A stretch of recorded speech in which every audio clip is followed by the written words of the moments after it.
चल देखो, ठीक है। अब देखो ये मैंने पूरा बना दिया हूँ सिस्टम, ठीक है। अब अच्छे से देखिए आप लोग यहाँ, ठीक है, ओके। चलो अध्याय अपन पढ़ रहे हैं, ठीक है, मैथ्स का अध्याय 2 चैप्टर 3, ठीक है। और यहाँ से आ रहा है 1 नंबर का 1, पहले सुन लो 1 नंबर का 1 कहाँ से आएगा।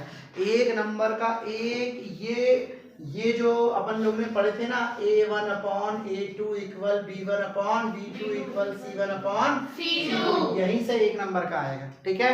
101% यहीं से 1 नंबर का आएगा। 3 फार्मूले होते ना ये, ठीक है। एक अद्वितीय हल होता है, कोई भी हल नहीं होता, अनंतः बस 1 नंबर का वहीं से आएगा। इनफिनिट नेट सॉल्यूशन होता है, मैनी सॉल्यूशन होता है, और कौन कौन सा है वो जो भी है यूनिक सॉल्यूशन, वहीं से 1 नंबर का आएगा इधर पे, ठीक है। और कुछ रेखाओं के बारे में बताया था मैंने, लीनियर लाइन थी, ठीक है, ऐसे करके कुछ प्रतिच्छेदी रेखा, ठीक है, और ऐसे करके जो रेखा के बारे में बताया था वहां से 1 नंबर का आएगा। समझ गए आप लोग, ठीक है। अब 2 नंबर का समझो कहां से आएगा, ठीक है, सारे मोस्ट आईएमपी 2023।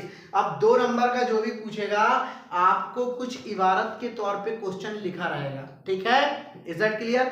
या फिर कुछ ऐसे लिखा रहेगा कि 2x प्लस 3y इक्वल इतना और ये इक्वल इतना, ऐसे करके 2 इक्वेशन दिए रहेंगे और उसी इक्वेशन पे बोलेगा वो संगत है या असंगत है, बताइए संगत है या असंगत। जैसे इसके लिए अपन ने क्या सेलेक्ट करे, 2 नंबर वाला एग्जांपल 3, इसको ज्यामिति विधि से हल करो या इक्वेशन बनाओ, ऐसा करके क्वेश्चन आएगा, ठीक है। एक तो ऐसा दिया रहेगा इक्वेशन जिसमें तुमको वो पूछेगा संगत है कि असंगत, तो इसको हल करना मैंने आप लोग को सिखाया होगा, जिसको नहीं आता होगा वो मेरे से पूछ लेना, ठीक है। इस टाइप से आपको 2 इक्वेशन दी रहेगी, 2 इक्वेशन में वो पूछेगा संगत है या असंगत है, ऐसे करके छपेगा, ठीक है। जैसे इसके लिए क्वेश्चन नंबर 2 और क्वेश्चन नंबर 3 और उदाहरण नंबर 3 यहाँ पे देखो आप लोग, ठीक है। ये उदाहरण number 3, question number 2, question number 3 और प्रश्नावली 3.2 का क्वेश्चन 2 और क्वेश्चन 3 के ये है, यहीं से छपेंगे 2 मार्क्स के, ठीक है। यहाँ पर वर्ड प्रॉब्लम वाले क्वेश्चन है, वो वर्ड प्रॉब्लम दे देगा और बोलेगा कि आप इसमें इक्वेशन बस बनाइए, क्या बनाइए बोलेगा, इक्वेशन बस बनाइए, ऐसे करके पूछेगा 2 नंबर का। इज दैट क्लियर, समझ रहे हैं आप लोग, ठीक है। केवल समीकरण बनाने को बोलेगा वो, ठीक है, 2 नंबर वाले में। या फिर वो ऐसे करके 2 समीकरण दिया रहेंगे आपको, ठीक है, और 2 समीकरण में से वो ये बोलेगा कि ये संगत है या ये बताइए ये संगत है या असंगत है, ऐसे करके वो आपसे यहाँ पूछेगा, ठीक है। मतलब जो 2 नंबर वाले क्वेश्चन है वो उदाहरण नंबर 3 प्रश्नावली 3.1 का क्वेश्चन 2, क्वेश्चन 3 प्रश्नावली 3.2 के क्वेश्चन 2, 3 से ही पूछेगा 2 नंबर का, इसके अलावा किसी से पूछेगा ही नहीं, ठीक है। तो अब आप ये बताइए 2 नंबर वाले समझ में आ गए आपको, ठीक है। उदाहरण नंबर इसको जरूर कर लें, मोस्ट आईएमपी 2023, बाकी पूरी 2023 ही है, ठीक है, 2023 है, आपको प्रैक्टिस करना है, ठीक। अब क्लियर हो गया 2 नंबर वाले कहां से आ रहे हैं, क्लियर। अब देख लो कितने नंबर वाला, 4 नंबर वाला देख लो। 4 नंबर वाले में आपके पास 2 कंडीशन होगी, ठीक है।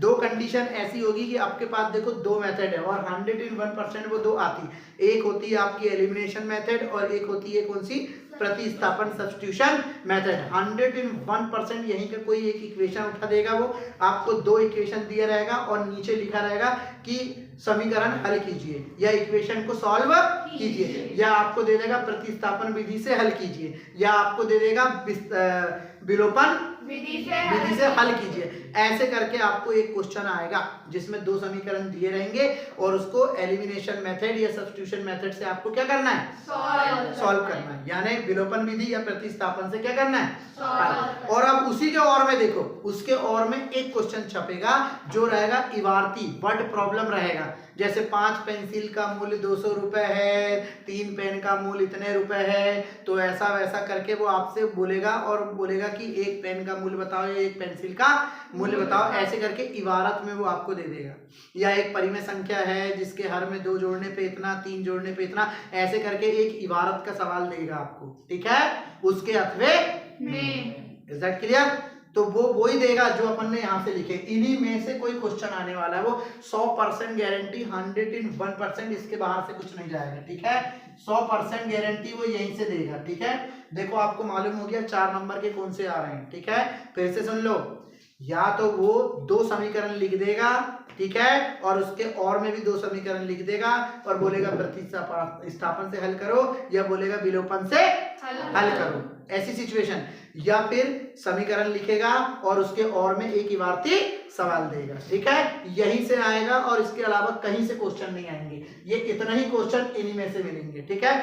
देखो 2 नंबर का यहाँ पहली बार सवाल आ रहा है, 2 नंबर का पहली बार आ रहा है, और 2 नंबर का आपको समीकरण सॉल्व करने को देगा ही नहीं, वो आपको 2 समीकरण दे देगा, 1 2 2 दे देगा और बोलेगा बताइए ये संगत है असंगत है। अब ये इसमें रेखाएं संपाती हैं कि इसमें रेखाएं संपाती नहीं है, ऐसे करके बोलेगा वो आपको, ठीक है, इज दैट क्लियर। तो ऐसे करके आपका 2 नंबर का छपेगा और 4 नंबर वाले ये इस प्रकार से आपको छपेंगे, ठीक है, जिसमें आपको विलोपन और प्रतिस्थापन विधि से हल करना है, ठीक है, और एक इबारत का दिया रहेगा, 2 में से कोई आपको क्या करना है, एक ही करना है। देखिए इन सवालों की अगर आप प्रैक्टिस कर लेंगे तो वो 4 नंबर का भी यहीं से निकलेगा और 2 नंबर का भी यहीं से निकलेगा। एग्जाम में क्या आएगा, इन्हीं में से कोई एक आने वाला। अब ये आपकी प्रैक्टिस पे डिपेंड करता है कि तुम लोग कितनी प्रैक्टिस कर रहे हो। आपका जो परीक्षा में 4 नंबर वाला आ रहा है वो यहीं से आएगा जो मैंने बोर्ड में लिखा हूं, और 2 नंबर का क्या आ रहा है जो मैंने बोर्ड में लिखा हूं वो 101% उसी में से आएगा। Is that clear. आपके दोनों क्वेश्चन कवर हो गए, 2 नंबर वाले भी और 4 नंबर वाले भी। 1 नंबर वाले जो एमसीक्यू है उसके लिए मैं अलग क्लास लूंगा जिसमें वो केवल मैं एमसीक्यूज की बात करूंगा, ठीक है, ये वाली बात नहीं करेंगे। अभी अपन क्वेश्चन की बात कर रहे हैं, 2 नंबर वाले, 3 नंबर वाले, 4 नंबर वाले। Is that clear. तो इसको आप जितने भी सवाल हैं इसको 101% बहुत ही अच्छे से आप क्या करें, करके देखिए। अगर इनमें से कुछ नहीं बन रहा है तो आप मुझसे कंसल्ट करें। Is that clear. ओके, अब क्या समझ